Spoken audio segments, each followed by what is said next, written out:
sisters who are also suffering. I will ensure that I fight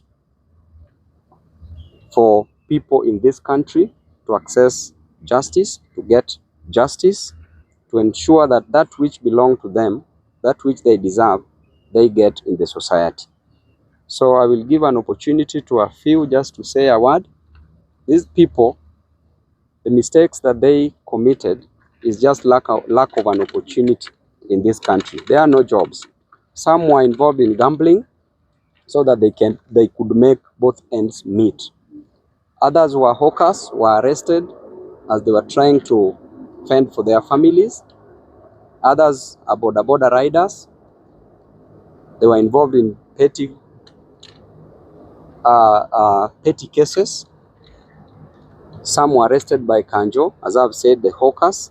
Some were drinking, and they were drinking because they had hope, but they saw that the hope is lost and they could drink. Hapa hawa majamaa wanataka kwenda kwa familia zao, hatutaki ku spend time mingi sana hapa. Sawa sawa. Thank you very much Kenyans. Today we are here at Nairobi West Prison. I've come here today having been admitted to the bar as an advocate of the High Court. I've chosen to come here today to help and to fight for the meek in the society, for the weak in the society, for the forgotten in the society, for the downtrodden in the society, for those people who are less privileged. These gentlemen who are behind me are convicts who are arrested and convicted, sentenced. There were different sentences that were pressed on them, varying from months to years, and they are here today because they cannot and they are not in a position to afford the fine that was pressed against them. And I want to assure them that as a member of parliament and as an advocate of the High Court, it is my responsibility to fight for the downtrodden. I've come here today. I've cleared all their fines that they were charged, and today they will be happy to join their family members. And I also want to advise them that as they go back to the society, they should remember that it is the responsibility of a man to work.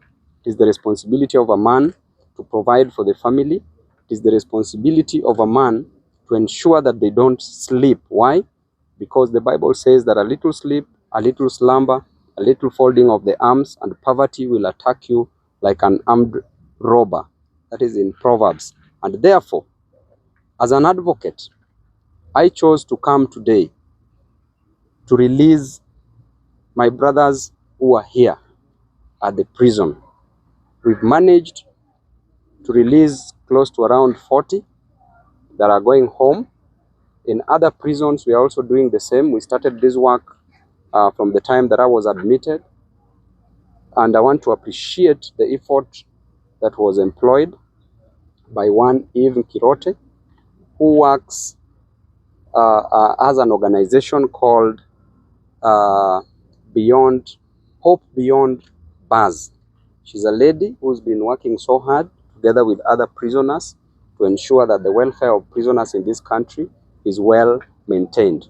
Today I'm here to spend time and to release my brothers who are here today, because I know that they are the reason why I'm here today.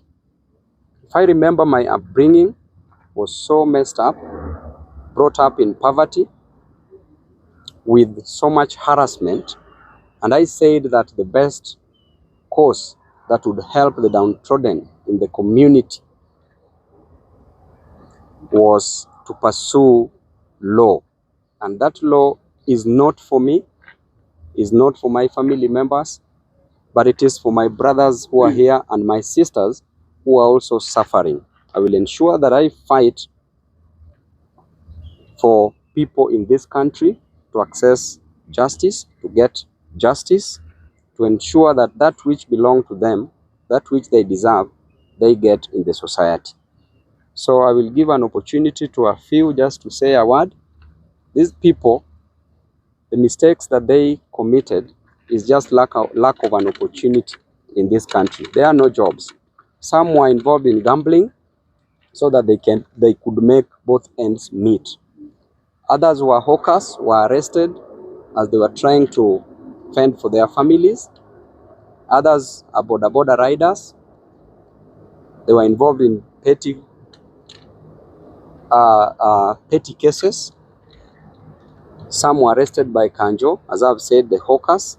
Some were drinking, and they were drinking because they had hope, but they saw that the hope is lost, and they could drink so that they could forget the challenges that they face in their day-to-day lives.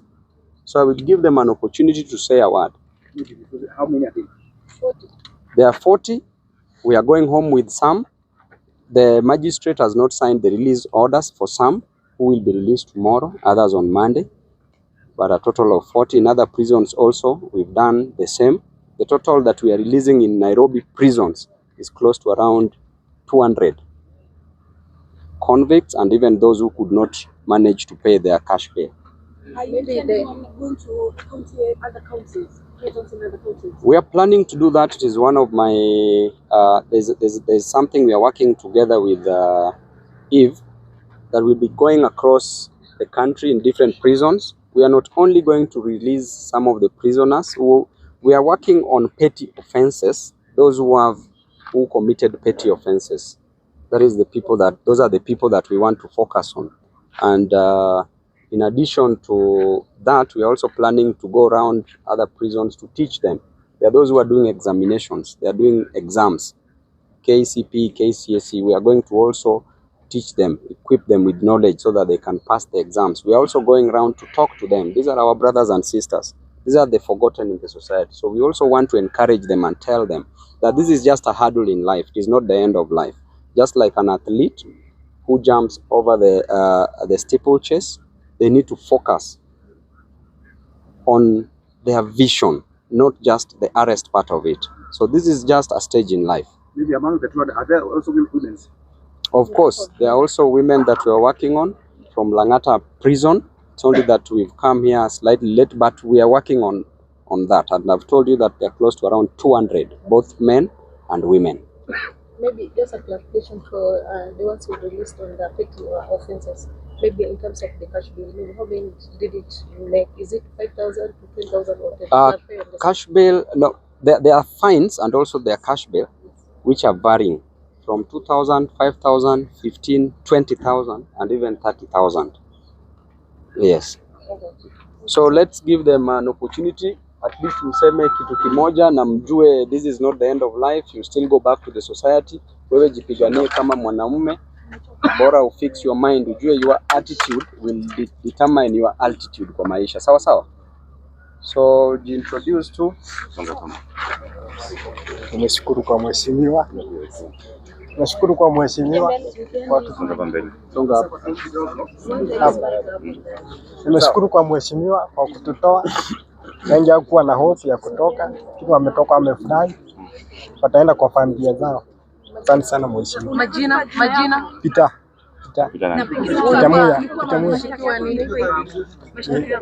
ni uko kutembea tu. Kutembea na faida kwa how much ndio kaletwa? 5,000. Asante sana. Acha huyu mmoja aseme kitu.